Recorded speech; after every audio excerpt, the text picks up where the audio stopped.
Hello, Internet. I am the Cinematic Slasher, and I bring you a review for 2019's Hellboy. Now, I'm a big fan of these Guillermo del Toro Hellboys. I like them quite a bit.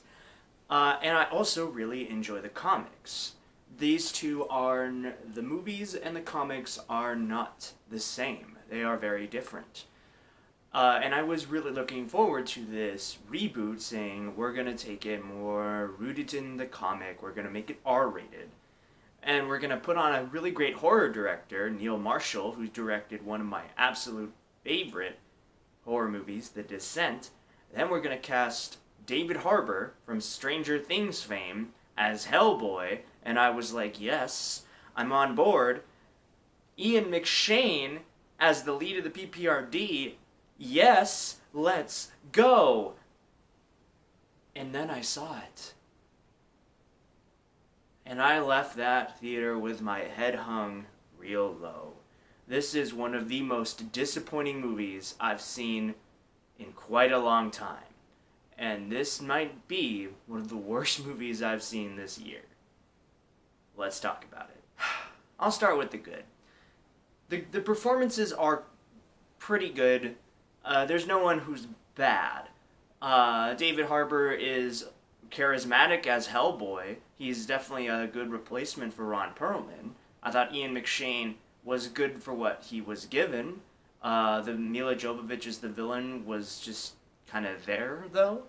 And then everyone else kind of just faded into the background, admittedly.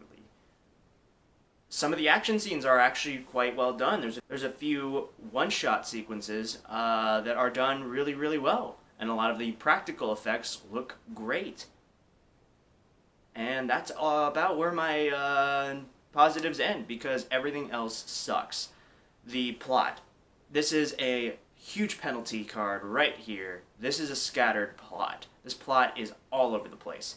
And it tries to cram in so many comic storylines into this one movie that it becomes messy, convoluted, bloated, and I lost track of where we were a majority of the time. And it also opens 3 times. There's even some inconsistencies in some of the action scenes as well. Even though there's some great one-shot sequences, there's others that have more jump cuts than my videos. It also has one of the most overblown soundtracks I've seen since Suicide Squad. Whenever the soundtrack would pop on, it would just kind of feel like it was you just were random on shuffle on Spotify or whatever. The songs did not fit with the scenes, and it did not fit with the tone, and it did not fit with the overall feel of this movie. It's just like, again, you put it on shuffle.